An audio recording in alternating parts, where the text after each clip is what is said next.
Medio. Menurut saya kesuksesan dari sebuah bisnis itu adalah karena orang-orangnya. Not because of one man, but it's of a superman atau superwoman gitu. Di mana semua orang-orang yang ada di dalam itu adalah sebuah elemen atau roda yang menyebabkan perusahaan itu bisa sukses. Bisnis atau revenue atau profit atau apapun itu adalah outcome. Throughputnya itu adalah intinya adalah orang-orang tersebut.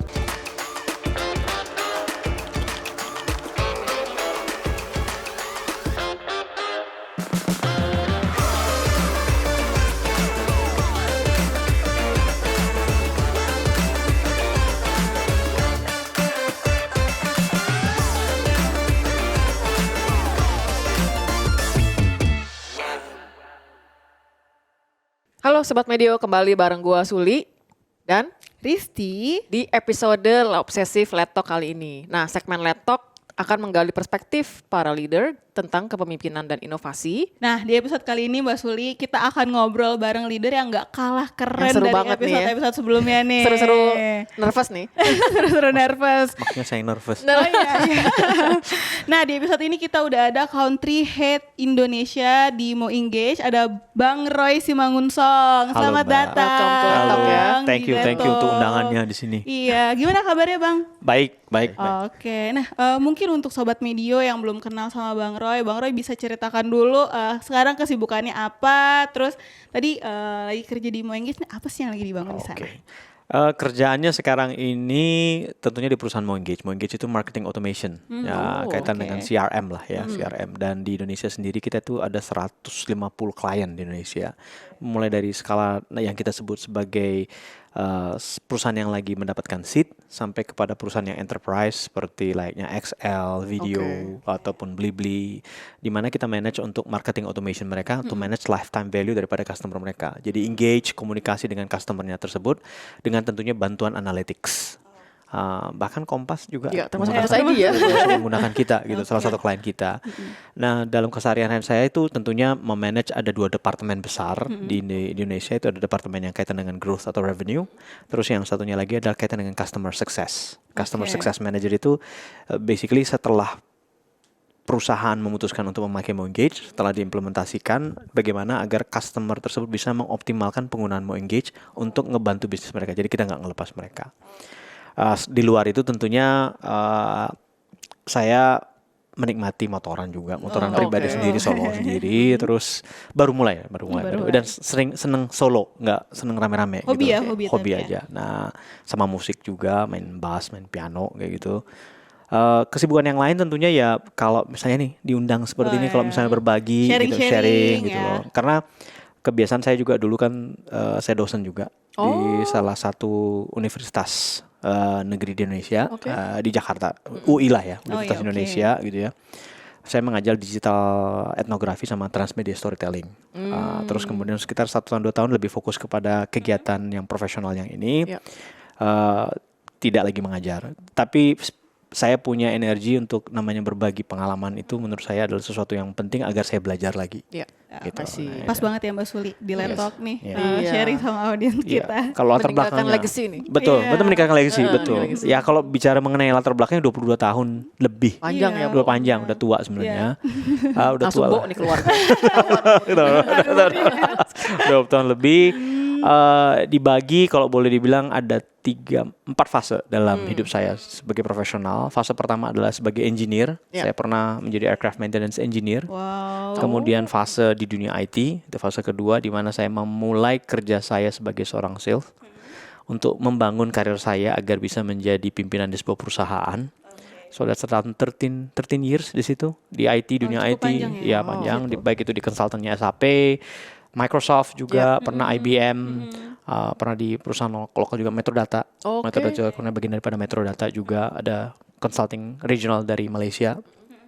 Kemudian going to the third phase of my life itu saya pindah ke dunia tech media advertising. I see. Di mana saya memulai di Yahoo, Twitter, kemudian MNC, ada kaitan dengan IP juga, Disney Fox Network Group. Kemudian pernah di media agency sendiri. Setelah itu memasuki fase keempat, memasuki fase keempat ke dunia startup. Oh, Di mana wow. saya diberikan kesempatan oleh teman-teman seperti Darto, Surya, Enggok, sama juga Omes untuk menjadi bagian daripada impian mereka untuk membangun podcast Mas Asia gitu pada waktu itu. Setelah itu pindah ke startup berikutnya, di mana saya sekarang di Mo Engage, startup global lah ya dibilang Yeah. karena kalau bicara Mo Engage dibilang startup yang benar-benar baru enggak, karena kita sebuah perusahaan SaaS yang sudah 5 tahun lebih di 5 tahun lebih. dan kita punya office di berbagai negara, di Amerika ada, di Eropa ada, di Asia. Indonesia adalah the second largest di region untuk baik dari bisnis maupun kalau kita bilang dari jumlah orangnya juga. Oh, wow, prosesnya panjang banget ya. Panjang Ada banget, 4 fase selama 22 tahun. Yes, lebih. Nah, dari proses panjang ini apa yang buat Bang Roy ini curious di posisi leadership ini? Sebenarnya itu diawali kalau bicara mengenai di fase kedua dulu ya. Fase kedua pada saat pindah ke fase 1 ke fase 2 dalam kehidupan saya, profesional saya sebenarnya punya ada sifat ambisius pada waktu itu. Sifat ambisius yang mendrive saya bilang saya mau meninggalkan dunia engineering karena ada pertanyaan pada waktu. Saya bertanya sama diri saya dan bertanya kepada beberapa orang, apakah memungkinkan saya di umur 40 saya menjadi pimpinan di perusahaan multinational company. Terbukti berarti jawabannya tidak kalau di perusahaan yang pada waktu itu, sehingga saya memutuskan saya pindah ke role yang lain adalah role sebagai sales. Ya. Kenapa saya putuskan ke dunia IT? Karena saya melihat dunia IT adalah sesuatu yang dipakai oleh semua orang dan sampai sekarang terbukti yang kita contohnya podcast ini kan di belakangnya adalah ada informasi teknologi di belakangnya. Kenapa saya memutuskan untuk jadi sales? Waktu itu karena saya melihat banyak, nah ini kaitan dengan leadership role. Leadership role itu banyak latar belakangnya adalah sales. Banyak yang mereka latar sales. Dan saya membaca buku Jack Welch pada waktu itu salah satu idola saya dari GE. Dia juga seorang sales, dia seorang chemical engineer kalau tidak salah, kemudian menjadi seorang sales. Dan salah satu yang saya quote dari buku itu adalah seorang sales itu memiliki kesempatan untuk bertemu dengan klien, bertemu dengan partner, bernegosiasi dengan klien, memake sure bahwa cash flow dari perusahaan itu tetap berjalan lancar. Jadi bukan cuma hanya closing the deal. So banyak multitude pengalaman yang didapatkan menjadi seorang sales. Jadi seorang sales itu bukan cuma jualan aja. Sebenarnya kalau dipelajari lebih dalam, begitu banyak sebenarnya yang bisa didapatkan dia yang menjadi basis dasar untuk menjadi seorang leader. Kenapa leadership itu menarik buat saya, leadership role itu selalu menarik. Menurut saya kesuksesan dari sebuah bisnis itu adalah karena orang-orangnya. Not because of one man, not because of a Superman ya, like one Superman, but it's of a Superman atau Superwoman gitu, di mana semua orang-orang yang ada di dalam itu adalah sebuah elemen atau roda yang menyebabkan perusahaan itu bisa sukses. Bisnis atau revenue atau profit atau apapun itu adalah outcome. Throughputnya itu adalah intinya adalah orang-orang tersebut. Dari orang-orangnya. Nah, being as a leader adalah bahwa kita bisa menginfluence apabila dibutuhkan, kita bisa mendirect apabila memang ternyata dibutuhkan sampai segitu jauh. Apakah kita perlu melakukan coaching? Dilakukan karena kembali lagi berbagi ilmu adalah sesuatu yang saya nikmati gitu loh.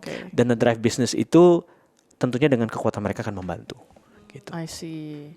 Okay, that's interesting. Ya, at the end of the day semua leader akhirnya harus punya kemampuan menjual ya. Betul. Karena kan dia harus menjual ke dalam, menjual keluar. Apa itu yang dijual? Ide kah?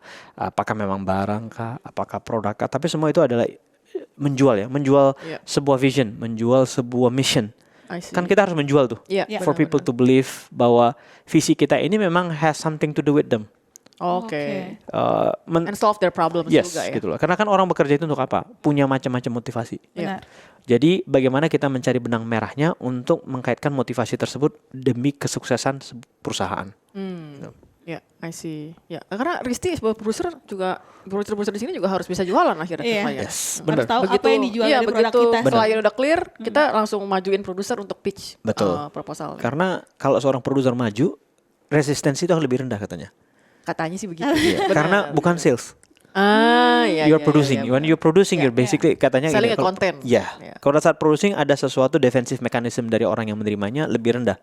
Karena dia akan mencoba mendengarkan apa yang akan kamu jual itu ide. Ide itu buat mereka adalah bukan sesuatu yang langsung immediately, gue harus keluar duit, harus gitu. Tapi dia want to self that. Jadi ada sesuatu defense mechanismnya akan turun. Sama dengan di dunia informasi teknologi, pada saat solution specialist itu berada di depan muka mereka defense mechanismnya agak turun. Karena mereka bilang bahwa solution specialist berarti ini akan mencoba menemukan solusi buat mereka. I see. Produser kan juga sama, Yeah. ketemu Yeah. adalah menemukan solusi buat mereka. Oh, oke. Same as a leader, Yeah. you're actually finding solution to your team. True. Oke. Nah, dari 22 tahun itu dan semua rangkuman fase hidup lo, tantangan terbesar yang paling lo inget apa yang kayaknya wah lo life changing. Orang ambis ini kan pasti harus ada challenge ya. Kalau nggak ada challenge apalagi hidupnya tadi flat. fasenya ada 4 tuh yang Iya. berubah banget kan Ya. dari yang pertama yang Ya. kedua itu. Terus terang bukan, kalau ditanya challenge terbesar adalah overcoming myself. Oh, oke. That's the biggest challenge. That's a I think good in answer. every organization, sama dengan organisasi, overcoming themselves also sebagai I see. organisasi. Semuanya itu adalah intinya pada saat the biggest challenge is overcoming kita. Overcoming kita itu apa contohnya? Complacency. Kita merasa bahwa kita sudah melakukan hal-hal yang berhasil pada waktu itu dan berhasil, dan kenapa harus diubah? Oke. Ya, kenapa bisa berubah? Kenapa akhirnya bisa berubah? Karena punya ada titik ujungnya. Iya. Nah, itu yang perlu clear. Kalau di gua adalah pada waktu itu menerapkan gua punya titik ujung di umur 50, gua harus menjadi umur 40 gua harus menjadi pimpinan di perusahaan multinasional. Jadi ada ujung yang jelas buat gua. Nah, overcoming myself, gua kan berpikir, pertama gua dari seorang engineer menjadi seorang sales. Overcoming untuk ketemu orang Iya. yang pada waktu itu gua rasa logikanya nggak nyambung. Oke. So how do you, as an engineer, lu akan merasa kok nggak terstruktur pemikirannya. Yang lu lakukan adalah lu nggak mendengarkan dia, lu nge-push dia bahwa belief lu adalah yang penting buat dia gitu loh. Oke. Nah, overcoming that itu the most important thing, bahwa lu bisa harus mengerti bahwa okay, I have to step back, melihat situasi dan kondisi, assess the situation, dan bagaimana untuk majunya lagi. Iya. I think that's menurut saya adalah menurut gue ya itu adalah sesuatu yang kita hadapi dalam keseharian kita. Overcoming ourselves, bagaimana kita bersikap. Overcoming ourselves, bagaimana kita melakukan tindakan kita itu. Overcoming ourselves untuk menerima pada saat bos itu marah sama kita. Oke. Oh, oke. Ya kan? Kita bisa emosi kan? Iya, iya. Tapi kadang-kadang emosi itu menyebabkan kita buta, menyebabkan tidak menganalisa diri kita. Sebenarnya memang problem itu bisa jadi ada di kita. Atau kita tidak pernah bisa menjelaskan problem itu. Gitu ya. Iya. Itu yang paling fatal ya. Nah Tidak itu bisa kan. menjelaskan. Nah karena Iya, iya. tapi kita sudah defensif dulu. Iya, benar. Karena kita nggak, gue benar, tapi lu nggak menjelaskan. Iya. Makanya dia bilang bahwa kalau lu udah bisa menanggapi diri lu sendiri dan mengovercome itu, maka most likely pada saat perjalanan yang lu jalan itu akan lebih gampang gitu loh. Mau produk apa, kayak mau service apa, Yeah. mau problem apa. And till today pun overcoming myself as a leader itu juga tetap challenge. I see. Karena kan bayangin, gua mungkin sudah punya ada gambaran diri gua, oh gua selalu sukses kok. Selama 23 tahun melakukan ABC pasti sukses. Ternyata pada saat kondisi yang sekarang belum tentu. I see. Iya. Bagaimana kita harus menekan ego kita bahwa mungkin kita harus terbuka Iya, iya. untuk melihat other option. Oke. Ya itu sama aja kayak self regulating ya. Betul. Ujungnya ya. Iya. Regulate your emotion yang akhirnya regulate your action. Iya. So you can think clearly. Betul. Ya. Dan kadang-kadang kalau problem terlalu dekat dengan kita, it's hard for us to self regulate. Iya, true. Karena kita kan nggak ngelihat problem itu kita. Iya. Makanya katanya ada yang bilang kalau lu taruh di depan kita nggak lihat belakang kita kan. Iya, Ya, benar. so karena itu makanya kita butuh orang yang untuk narik jari kita atau tangan kita agak jauh. Benar. Itulah orang Kayak mata surrounding plus kita. ya, mata Betul. plus. Kalau lihat Gitu. jalan-jalan. Udah tahu kan? Udah berasa kan? Gimana nih? Ya, udah harus agak gini dikit gitu. Iya, buram nih kalau deket nih. Nah, ngomongin belajar dari proses 22 tahun bekerja, pasti banyak juga orang yang udah ditemuin, udah gonta-ganti anggota timnya juga. Nah, gimana nih Bang Roy bisa belajar sama anggota tim Bang Roy? Paling pertama yang harus dilakukan dan adalah memperjelas sebenarnya kalau kita sebut bukan KPI ya, suatu tujuan akhir. Oh, visi kita harus nyamain visi. gitu Nyamain ya? visi dulu.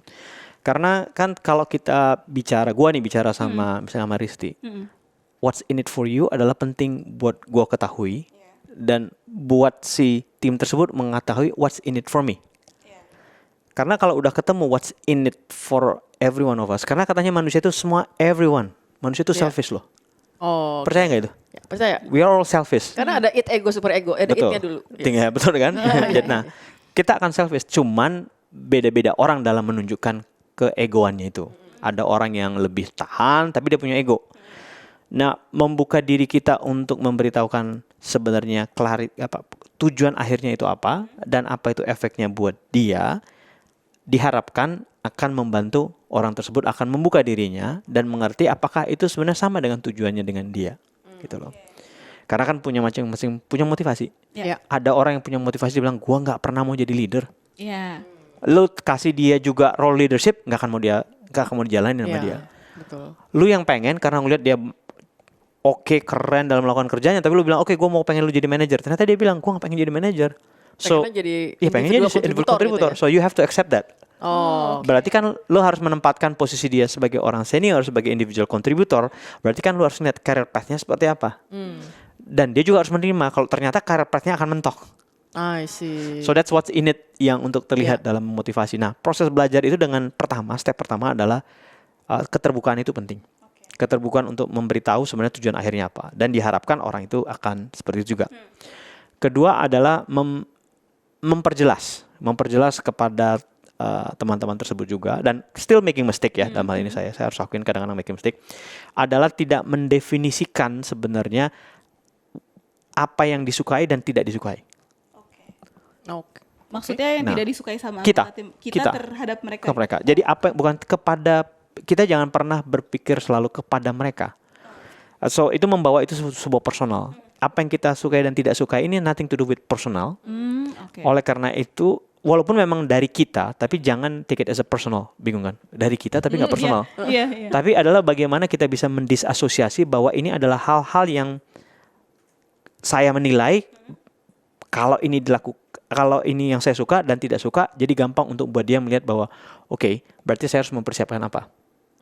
Dia yang mempersiapkan. Nah, buat si individu tersebut. Dan dari situ juga saya akan juga mempelajari what do you don't like dan like. I see. Ya kan, dengan itu juga akan terjadi. Problem dengan orang Indonesia nggak bisa menjelaskan. Nggak enak, Nggak sungkan. Ini ada yang lebih kasar Asertif? lagi. Yang Bukan asertif. Gua ini bisa disetut banyak orang. DNA kita DNA budak. Oh, oke.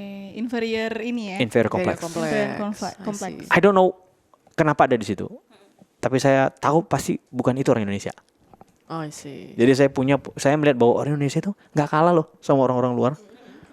Baik kemampuan berpikir, cuman kadang-kadang dalam menyampaikannya punya problem sehingga orang di depannya tidak bisa menerima. Jadi merasa bahwa wow, I don't know you, lu nggak jelasin dengan jelas atau defensif. Itu bisa kita lihat di sosial media. Ya. Oh, oke. Ya gitu. Reflektif orang di sosial media adalah semuanya defensif. Betul. Nah, kembali ke tadi, dengan kita sudah membuka diri dan menjelaskan rule of the game-nya, maka orang itu akan mengerti. Ketiga, stepnya belajar dari tim itu adalah yang paling penting nih buat si kitanya adalah bahwa kita juga harus open mind. Mindset di kita juga harus kita buka dulu tadi, complacency terhadap diri kita. Menutup pertama pada saat saya mau belajar dari orang, maka saya harus mengkosongkan diri saya bahwa jangan saya pakai lagi sebuah pemikiran, oh karena 22 tahun bekerja, maka gue akan lebih pintar dari dia. Ya namanya gue mau belajar. Kalau gue udah mau belajar ya udah gue belajar gitu loh. I see. Nanti apa yang disampaikan dia tidak sesuai dengan gue, maka gue bisa merefleksikan kepada diri gue, atau gue sampaikan berdasarkan pengalaman gue seperti ini dan melihat sebenarnya dari dia sendiri merespon apa terhadap ketidakcocokan apa yang dia sampaikan dia gitu loh. Nah itu 3 step yang menurut gue yang biasanya ngebantu gue untuk belajar sama orang dan terus-menerus bisa mengetahui gitu ya. Agar kita itu kan kalau belajar itu katanya sering orang, gue mau belajar tapi gue taruh diri gue di atas mereka. Iya, I see. Itu sering terjadi mindset kita karena gue punya pengalaman, karena gue udah punya gini. Akhirnya kita taruh langsung put at that level. Tapi lu kalau jadi namanya orang belajar harusnya pada level mana? Dari paling bawah. Yeah. Kembali lagi pada saat belajar lo harus ngerti kapan lo akan di atas, kapan akan di sini. Iya. Jadi never go up. Oke. Kecuali pada suatu situasi muda di mana mereka bertanya, gue mau tahu dong kenapa lo berpikir begitu. Nah, itu agak naik dikit loh. Karena lo memberitahu informasinya. Iya. Setelah memberitahu informasi, lo berarti harus fleksibel kembali lagi ke sini. Karena dia bertanya belum tentu benar kan. Iya benar, balik lagi ke sini gitu loh. Oh, oke. Itu mungkin referensinya gitu loh.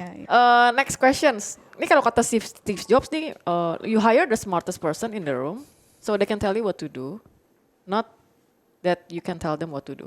Kayak what do you think sebagai leader?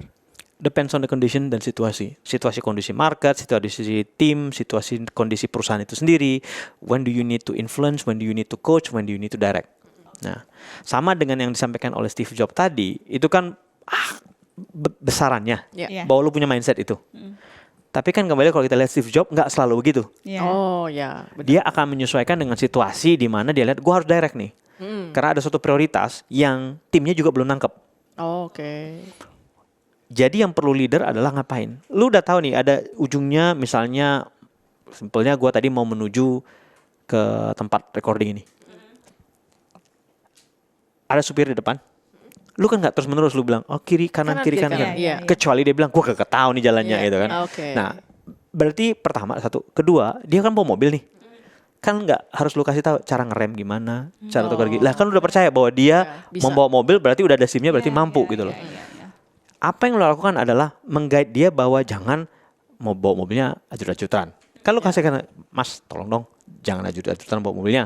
Atau misalnya ternyata dia salah jalan, lu kan memberi guidance, Mas itu salah jalan. Yeah. Sama dengan di leadership itu kan seperti itu, kita pada saat ketemu orang. Kalau kita lihat dia, kita kasih tahu nih poin akhirnya seperti apa, poin referensinya dia seperti apa. Leadership itu ngapain?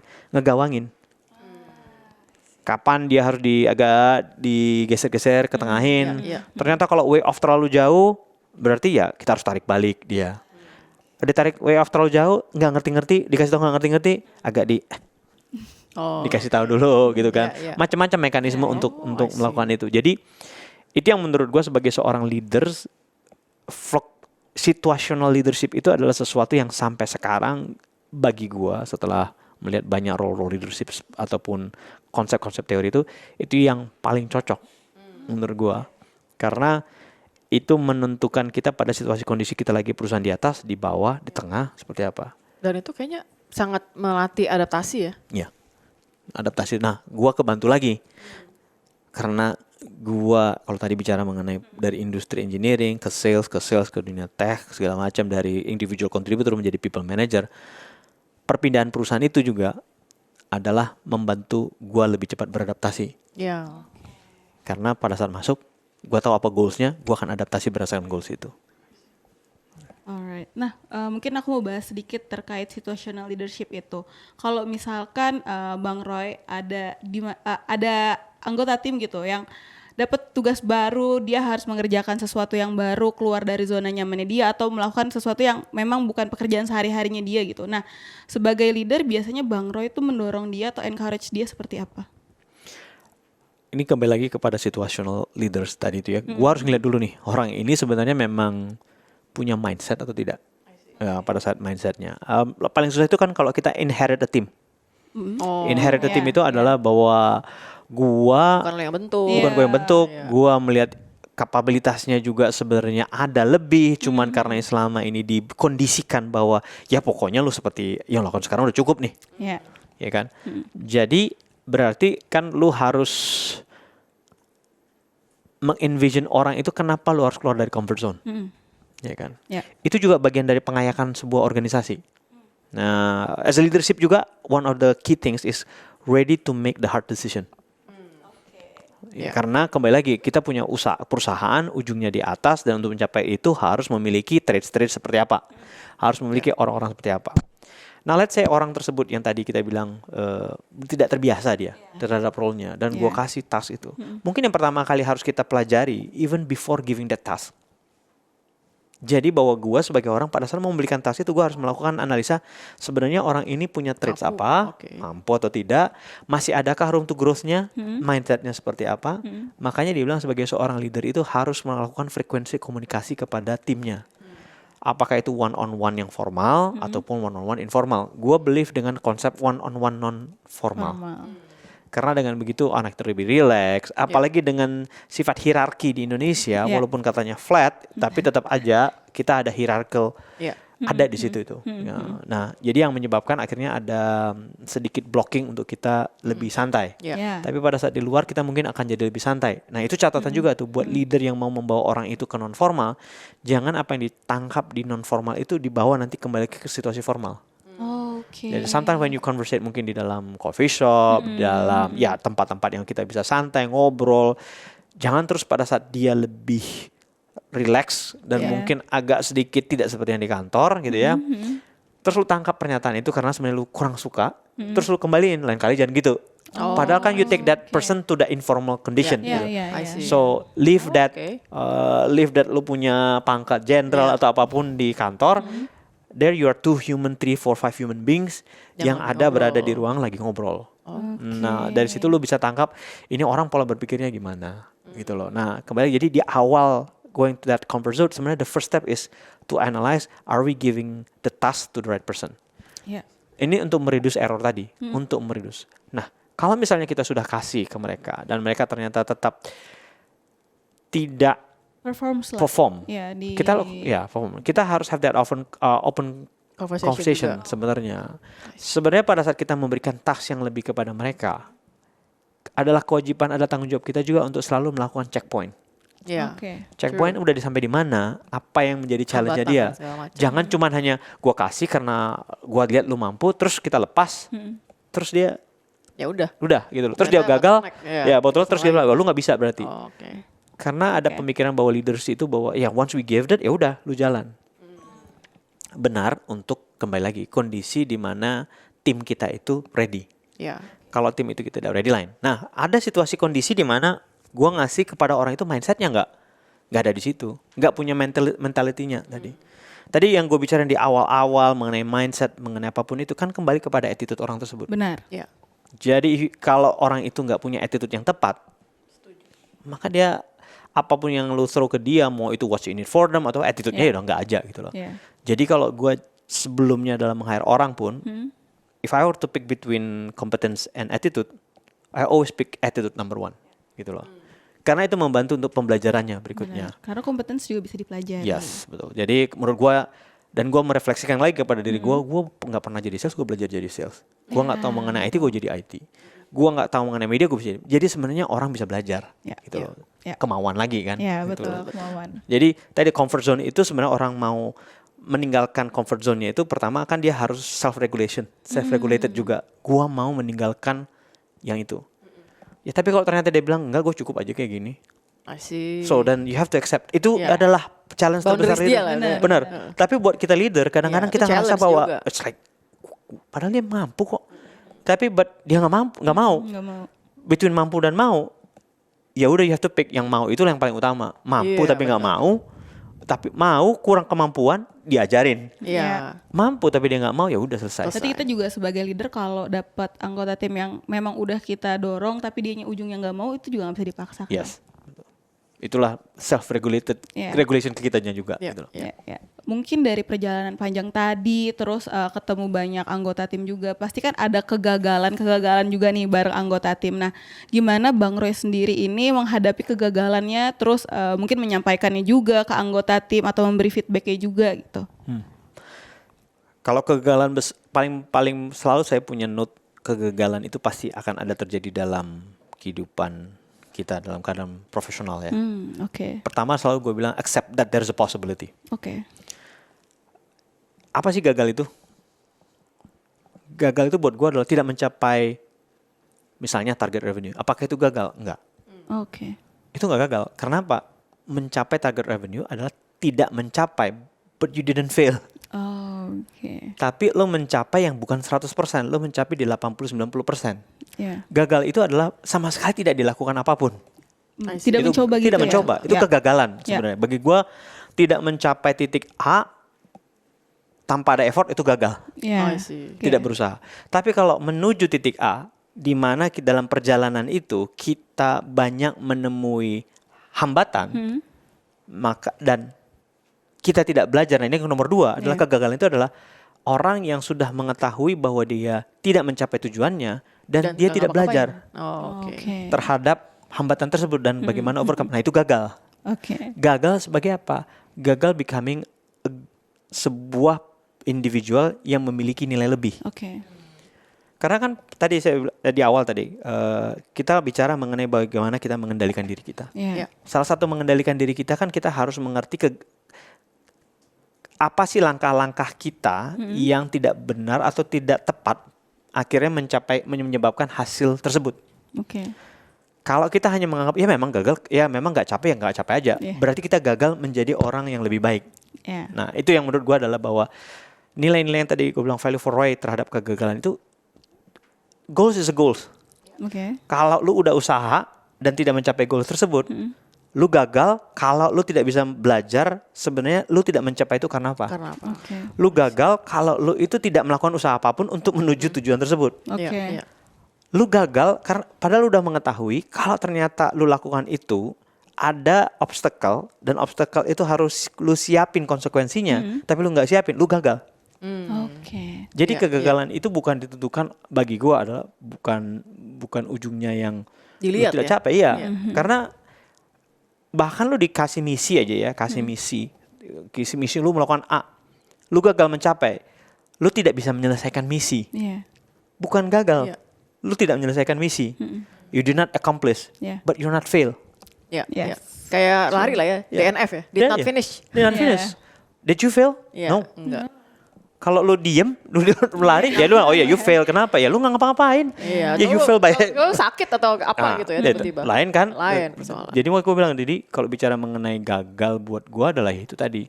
Nah, itu akan mempermudah gue juga untuk melihat dan mempelajari dan merefleksikan kepada diri gue. Iya. Sebenarnya orang itu gimana sih dalam menilai orang tersebut, dari segi menilai value-nya dia, dari segi menilai attitude-nya dia. Marah nggak?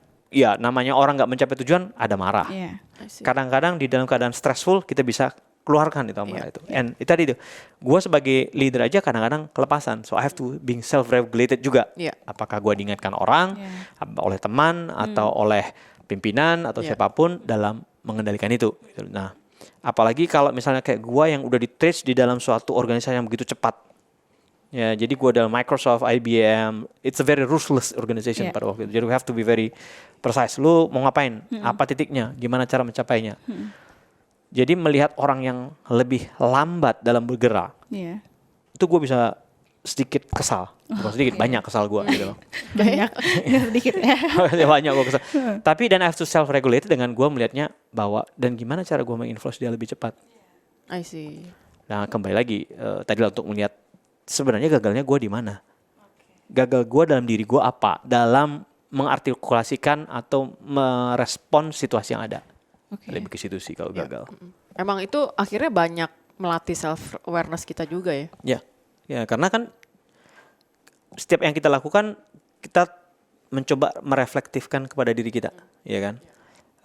Makanya kalau gue bekerja, kalau dibilang orang, gue bekerja itu suka dari jam 7 sampai jam 11 malam. I still love to work. Tapi jam 7 sampai jam 6 itu adalah taktikal. Jam 6 ke atas, walaupun gue bersama teman atau bersama apa, ya hangout, tapi itu gue bisa berpikir lebih strategis. Karena akan gue gunakan tempat itu untuk lebih berstrategis. So, dari sehari itu, apa yang bisa gue perbaiki? Apa yang bisa gue lihat tim gue bisa lebih baik? Gitu. Karena itu penting. Gitu loh. Gimana biasanya Bang Roy, mungkin aku pengen tahu Bang Roy biasanya komunikasikan feedbacknya tuh ke anggota tim seperti apa kalau misalkan ada satu project yang benar-benar nih anggota timnya udah pasti kita bisa nih, ternyata gagal di project tersebut gitu. Kembali lagi, sebenarnya tadi kan gagal itu buat gue hanya pencapaiannya ya, nggak gagal, tapi tidak mencapai. Prosesnya itu akan bisa menyebabkan gue accept atau tidak. Kalau ditanya leader boleh marah nggak? Sangat boleh. Leader boleh mengkomunikasikan nggak amarah dia? Boleh. Siapa bilang nggak boleh? Gitu loh. Kita punya anak aja, kita juga harus bisa mengkomunikasikan amarah kita kepada anak kita dan agar anak kita juga bisa marah sama kita. Karena kan has to both kan terjadi, bahwa kita harus siap juga gitu. Ya jadi kalau kita melihat dari sisi itunya, kalau gue prosesnya, gue sebelum mencapai titik benar-benar tidak tercapai itu, paling penting adalah gue menempatkan proses di mana terjadi komunikasi yang jelas. Oke. Komunikasi yang jelas dan komunikasi kalau gue sebut sebagai reciprocal feedback. Oh, Gue memberikan feedback, dia akan memberikan feedback, dia akan feedback, memberikan feedback. Ya. Karena gue percaya bahwa sukses gue itu nggak akan berhasil kalau mereka nggak berpikir sukses. Benar. Ya. Nah, tapi kalau mereka nggak mau berpikir sukses, Itu yang gue kesal. Oke. Ya, betul, Ya. betul. Karena mereka nggak mau berpikir sukses. Ya, benar. Nah itu gue kesal karena gue mau berpikir sukses. Lah kalau gue mau berpikir sukses, lu nggak mau berpikir sukses, you creating a problem already before the problem is there. Yes. True. Karena lu udah berpikir gue nggak bisa nih. Ya. Kata nggak bisa itu adalah sesuatu yang gue paling tidak suka. Ya. Oke. Karena nggak ada, karena ada yang nggak mau. Ya. Ya. Karena kalau nggak bisa kenapa nggak bisa? Karena ini itu. Coba kita cari nih jalurnya. Nah kalau orang yang udah bicara nggak bisa, apa yang terjadi? Kalau lu misalnya udah bilang nggak bisa, lu nggak akan mencari alternatif. Benar. Pokoknya nggak bisa aja Nggak bisa. gitu kan bilangnya. Nah itu yang problem kan, Iya. nggak bisa dan nggak bisa ngejelasin kenapa Iya, nggak bisa. iya. Karena dengan dia bisa menjelaskan, bisa jadi gue akan menganalisa, mungkin bisa dilihat dari sini nih, mungkin bisa dilihat dari titik ini nih. Ya, ya. Coba cari nih jalurnya, I see. dan jalur itu coba dicoba. Ternyata dicoba, mereka karena bilang, udah gue coba, udah pasti gagal, sudah pasti gagal, Sudah pasti nggak berhasil. Loh kenapa? Situasi kondisinya kan berbeda dengan yang sekarang. iya. Iya. Menggunakan situasi kondisi yang dulu yang berbeda dengan situasi yang dihadapi sekarang dan menyatakan bahwa itu tidak bisa, itu gagal. Oke. Gagal. Itu gagal sebelum berlayar Yes, tuh ya. betul. Itu gagal dalam sebagai orang yang memiliki mindset yang terbuka. Oh, Nah, oke. itu gue bisa kesal. Karena gue bilang, kok bisa ya lu umur lu lebih muda dari gua, lu sudah punya suatu konsep, ya udah mentok. Gua yang udah jauh lebih tua dari lu masih berpikir kenapa tidak? Iya. Kan pertanyaan selalu orang paling bingung, paling males adalah kenapa tidak? Karena kalau kenapa tidak katanya, udah gue mesti mikir nih banyak. Disuruh mikir kritis langsung pusing. Iya. Dari cerita lo tadi kan sebenarnya banyak banget tuh ingredients yang lo tebar gitu ya. Sebetulnya kalau bisa di wrap up, sebetulnya proses delegasi yang perlu dilakukan dan yang harus dihindari oleh seorang leader tuh apa sih dari cerita lo tadi? Do's and don'ts-nya apa ya, delegasi adalah kalau gue sebut melakukan delegasi just for the sake of mindahin tanggung jawab. Oke. Or itu pertama, Ya. don'ts-nya. Kedua adalah melakukan delegasi hanya karena just for the sake biar kelihatan keren. Oh, gue sebagai bos gue harus mendelegasi biar kalau orang delegasi itu Iya, jangan ini terjadi. jawaban baru nih. Lihat keren ya. Iya, karena kan dibilang leader sekarang harus bisa konsepnya selalu dalam training sebuah organisasi harus bisa mendelegasi. Iya. Oke. Pada saat mendelegasi kan kita harus jelas apa yang mau kita delegasi. Iya. Benar. Oh bener banget sih. Benar. Wow. Ya, karena itu Langsung tertampar saya pada orang itu apa pada yang saat terjadi. melakukan delegasi Iya, harus clear nih, lu gua delegasikan untuk mencapai tujuan ini, maka lu harus melakukan A, B, C, D. Nah kadang-kadang orang yang just for the sake of keren, ini nggak disebutin nama dia. Iya, iya. Gua kasih lu ya, tolong beresin. Nah, gitu Kata aja. tolong beresin itu apa gitu definisinya. Bener, bener. Iya kan? Iya, Tolong iya. beresin, lu kasih dia authority nggak? Oh. Nah yang ketiga adalah penting, you give delegation but you don't give the authority. Oh. Oke. Lu kasih delegasi, lu kan ini tapi otorita dari gua ya. So dan pertanyaannya lu apa tugas lu? Oh. Oke. Oke. Even Oh, a I like that. ya, karena kalau kita bicara mengenai kita punya secretary. Secretary aja kita kasih delegasi kan. Delegasi untuk mengatur schedule gua. Iya. Oke. Itu udah gua kasih nih. Tapi gua tarik. Gua bilang, lu hanya pokoknya kalau ada apa-apa lu Tanya gue dulu ya. Tanya gua dulu. Iya. So dan oke. delegasi dia apa dong? I see. Kan lu bisa tentukan kalau di daerah jam-jam segini kalau ada gua di block meeting tapi ada yang meminta meeting, lu boleh nanya ke gua dulu. Tanya dulu gua memberikan dia otoritas kan. Iya. Sama dengan ke anak. Anak juga kan kalau kita Iya. kasih delegasi, lu coba dikerjain nak. Tapi kita nggak bisa kasih ke dia otoritas untuk mengambil keputusan. I see. Yang keempat yang paling bahaya melakukan delegasi dan memberikan otoritas kepada dia, terus kita terus-menerus menilai. Oh itu nggak benar. Oh itu nggak jalan. Oke. Lu udah kasih delegasi, terus kerjaan lu asik second guess apa yang dia I lakukan. see. So otoritas yang diberikan itu tidak otoritas penuh. Akhirnya orang akan ogah-ogahan. I see. Oke. Ya udah lu gak dikasih, ya, tunggu aja. Ngapain? Dikasih Iya. gue suruh kerjain. Terus apa yang harus lu lakukan? Ya tunggu dia aja. Tunggu aja dia kasih. Jadi samjuk bong gue bilang. Ih, Sama juga bohong. Iya. Tapi ada tadi. Samjuk bohong. Tapi ada nomor 2 tuh dia Iya. perasaan merasa I give delegation. Gue kok memberikan delegasi gitu loh. Oke. Terus pas gagal atau bukan pas ternyata tidak dilakukan. Iya. Orang bilang kok nggak dilakukan? Wah marah. Padahal gue udah kasih delegasi. Jadi kayak pseudo delegasi Iya ya betul. sebetulnya. Oh. Jadi itu yang gue I bilang see. bahwa dalam melakukan delegasi itu lu harus kasih dia otoritas. Otoritas I see, melakukan iya. apa? Pull back like a parent. Lu pull back. Terus lu percayakan aja. Lu bisa kasih dia dengan konsep bahwa kalau ada yang lu ragu, lu bisa tanya. Tanya. Kalau ada Iya. emergency, Yes, gue lu 911 tanya. lo nih. Oh, 911 lu. Iya. Tapi I give you the delegation gitu loh. Iya. Atau lu kasih tahu bahwa untuk kaitan dengan keputusan angka atau segala macam, Iya, lu harus iya. tanya ke gua. Iya benar. Atau gua kasih clear kalau sampai angka segini discountnya lu bisa take care. Nanti kalau lebih dari itu ke gua. I see. So that's delegation yang menyebabkan itu yang bisa kita lakukan. Ya, Kalau kita nggak ada delegasi dengan dia memberikan otoritas, yang nanti terjadi bohong-bohongan aja. Jadi ada TNC tapi bukan terms and control ya, Yes. terms and condition. Condition, Iya. Jangan kontrol gitu. Jangan, bukan terms and Kalau nggak control ya. bukan delegasi namanya. Iya, iya, Makanya benar. orang lupa sering terjadi pada saat memberikan delegasi bersamaan dengan itu memberikan otoritas. Iya, karena benar sih, gue kalau misalnya ada problem gitu ya dalam tim, gue selalu bilang come with me with problem and solution, Ya. Ya. don't come with me with problem only. Iya. Yes. Karena kan dia udah leader gitu ya. Yeah. Kalau come to me with problem and then you expect me to find a solution, Ya. gue pengen tahu dia dulu. Betul. Baru Yeah. kalau misalnya ternyata lu ada pros and cons gitu ya, baru kita diskusi di situ Yes. gitu. Dan itu juga untuk tadi kaitan dengan agar delegasi itu berhasil. Don't let them put their monkey on your back. Oke. Oke. Jadi yang tadi problem. Oh, gue iya, punya iya. problem. Then you put the monkey on your back. Iya, iya, And you have to take the monkey out, bawa lu turunin monkey-nya gitu loh. Iya, Padahal lu iya, iya. enggak dong. Lu bisa datang dengan set of option. Yes.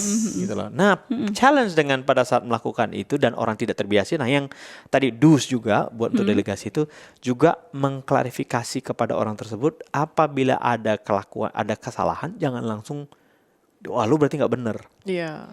Because maybe then lu have to have that conversation yang tadi lu sebagai situational leadership itu adalah untuk menanya. Betul. Karena it's we both against the problem ya. Betul. Bukan we against each other Benar, ya. benar. Iya, betul.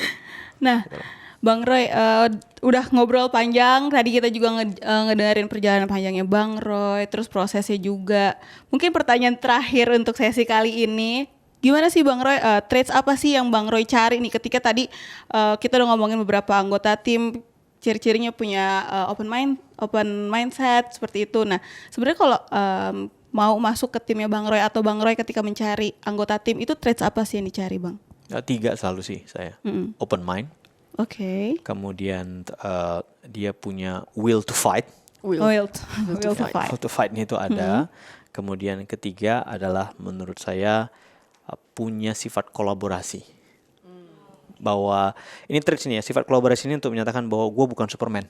Oke. Yeah, that you humble enough to ask for help Yes. ya. Ya, 3 ini akan kita lihat dari apa pas bertanya ke mereka.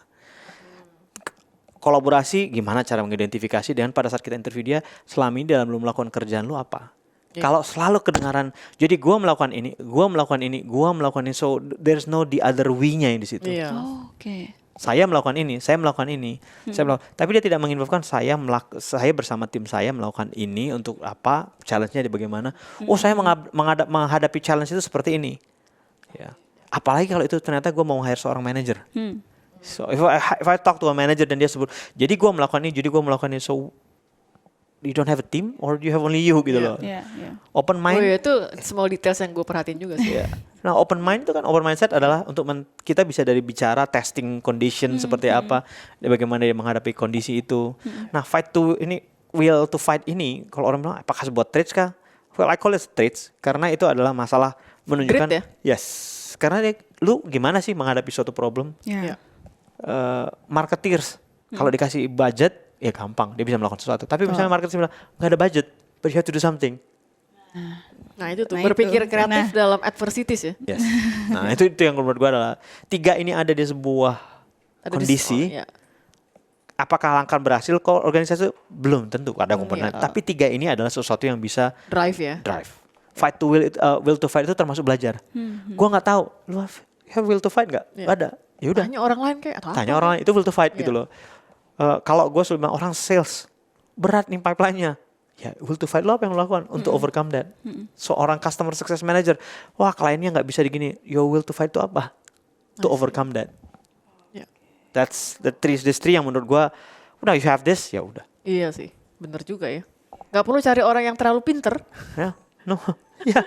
tapi Gitu. yang punya will to fight yang Ya. tinggi Ya, ya, tinggi. yang mau berjuang ya. Saya- Karena balik lagi mungkin tadi kompetens Iya, iya. bisa dipelajari Betul. ya. Bener-bener. Jadi I think those the three yang menurut gue ini. Gitu ya. Open mind, willing to fight dan juga kolaboratif. Oke. Wow, nice. Terima Nice to put. kasih. Thank you, Mbak. Bang Thank you. Roy, Thank you. Bang Roy. untuk waktunya.